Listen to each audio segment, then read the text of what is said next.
Hi, I'm Dr. Gail, and I'm a starseed healer, and I have another story to tell you today, and this is for entertainment purposes only. Now, I'm going to be looking down at my notes because I took a lot of notes on this trip.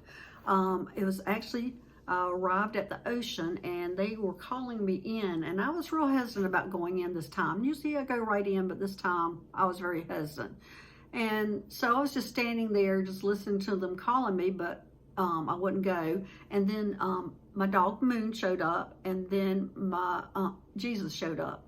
Now, they were telling me everything was okay, I could go in, and Jesus actually handed me an apparatus that was like a visor that like Geordi wore for his blindness in Star Trek, but it was wider, but it looked very similar to it. So it was put over on top of my head and around my eyes, and then there was a piece that came into my mouth that helped me breathe, and that was made out of some soft material like silicone.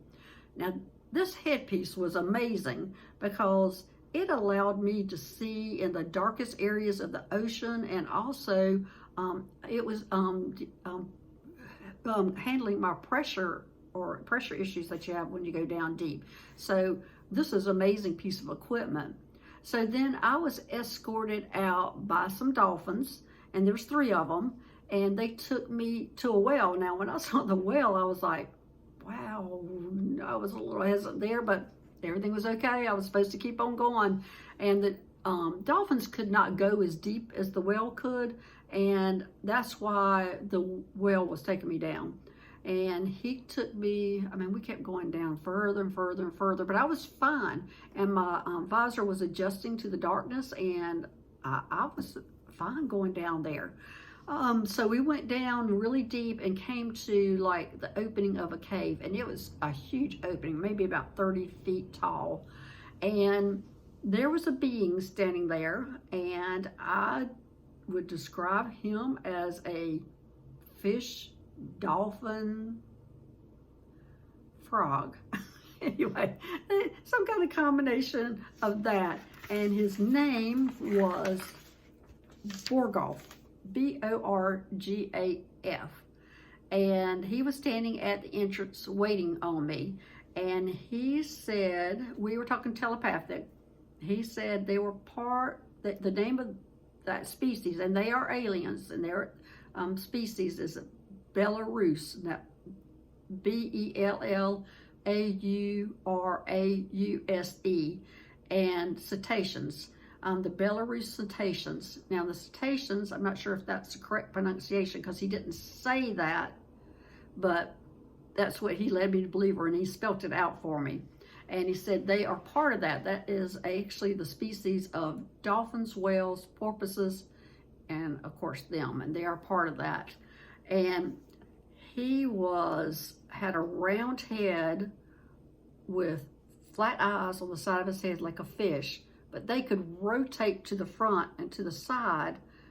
It was pretty amazing, and kind of eerie too. But yeah, they could rotate and look at you. And he had 2 holes for a nose. He had a frog's mouth. He had gills on the side of his neck. He was humanoid because he did have arms and legs, and his arm and hands and feet. And his arms would go out, and they had, were down the side, but they had like fins in between, or a web in between the body to the arms. And then the legs had some kind of web in between them that kind of folded up also. But when they were swimming, the legs went together, and the feet did look like fins went together, and it kind of looked like there was just only a crease that went all together as one. And the arms went out almost like wings on an airplane. They were just to the side, and the fins, or the web, just joined out to it, and they swam like dolphins, with the legs just popping up and down how they do, but the arms were more like an airplane. So I got to see him standing, and then I got to see him swimming, which I appreciated him showing me how they swam, because looked totally different when they were swimming than when they were standing. he also,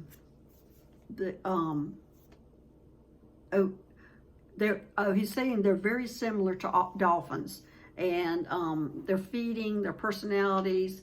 Now, I'm kind of wondering about the personality, because I always feel like dolphins are like-hearted, and he seemed very serious. Now, it could have been just because he was meeting me that he was being serious, but he did say they were like the dolphins. And for me to read up on it and to find out about their feeding and how they're, lived, except for they did live in caves, and that they were very similar to the dolphins. And there's another big difference, is that they do go on these isolated islands, and they can be out of the water for 72 hours.